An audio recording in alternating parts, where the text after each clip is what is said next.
Joining me now is comedian and host of Prime Time with Alex Stein on Blaze TV. Alex, I've played footage tonight of some truly reprehensible characters saying reprehensible things about the deaths of more than 100 Texans, including dozens of children after flash flooding. We've seen a sick eagerness to weaponise this tragedy to attack Donald Trump, but also a cruel, callous disregard for human life because that human life happened to be mainly white. We're supposed to stop the world and stop everything we're doing to go and hunt for these little missing white girls. Now that's Sade Perkins. Alex, are you shocked that even a tragedy like this, a natural disaster, is fair game for these race baiters?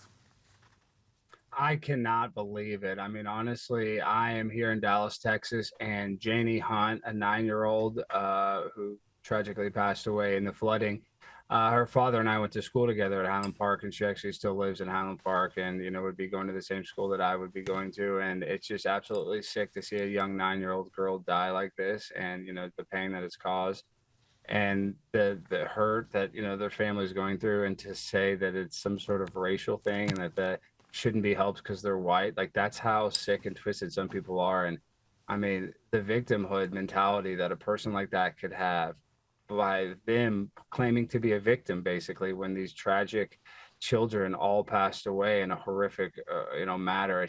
It's not funny. It's sick. And I'm absolutely shocked. This is a bipartisan thing. Nobody wants children to die. And it has nothing to do with race. It's absolutely terrible. It's a natural disaster. We've got footage here showing just how quickly this flood washed out the road. It took just 4 minutes for that massive body of water to move in, and I guess that's why the warnings about this flood did not result in more lives being saved, because the water just moved so quickly. And I've got to say, Alex, particularly upsetting has been this from a paediatrician, Dr. Christina B. Probst, who's now been fired for suggesting that more than 100 dead, including children, were President Trump supporters, and so they got what they voted for.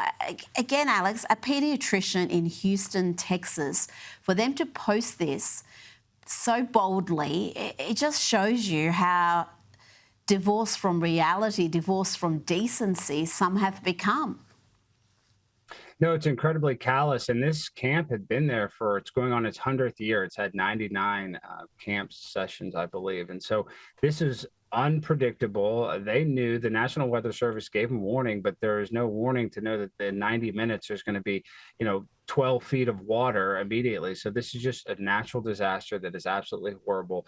But for people to blame it on Trump because they want to try to, use this political theater to get their point across, they're absolutely sick. And I'm actually not surprised that it's a doctor, because that doctor is mad, and they probably see a lot of loss of life, so they're desensitized to this, sadly. And it's just really tragic. I can't look at it without getting emotional, and I'm not the type of person to get really emotional, but just innocent kids like this, a natural disaster at a camp that's been there nearly 100 years.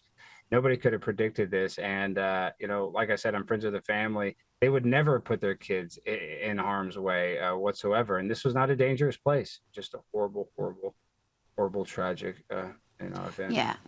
Now to something we were told never happens. 15 people have been arrested in Texas, Alex, for a vote harvesting operation. 15 people, including a former Texas House candidate and other officials, have been charged in a state-led vote harvesting investigation. It's our top story this evening. According to KSAT, 7 suspects turned themselves into the Frio County Jail yesterday. They include Juan Manuel Medina, the former Bexar County Democratic Party chair and former San Antonio mayoral candidate; Petra Divina Trevino, the former mayor of Pearsall; Mary Ann Obregon, the former mayor of Dilley, among others. Also charged, former Texas House candidate Cecilia Castellano. They are all accused of vote harvesting to varying degrees. Few Democrats there, Alex, so I haven't seen much national coverage. May have been different if they were Republicans, but it's a significant story nevertheless. What else can you tell me? Very significant. And the left will tell you that no illegal immigrant has ever voted. Obviously, that's a lie. And when it comes to ballot harvesting, we can go back to the 2020 election and say what you will about the results. When it came to in-person voting, Donald Trump won all 50 states. When it came to mail-in ballots, Joe Biden won all 50 states, even the most conservative ones. So because of this harvesting, because of the ability in some states where it's legal to actually pick up people's votes and go and turn them in, other states, it was totally legal to do this. So, these people getting caught in Texas, I'm not surprised. I think the 2020 election was a big indication that this is happening, rampantly across the country. Alex Stein, thank you so much for your time tonight.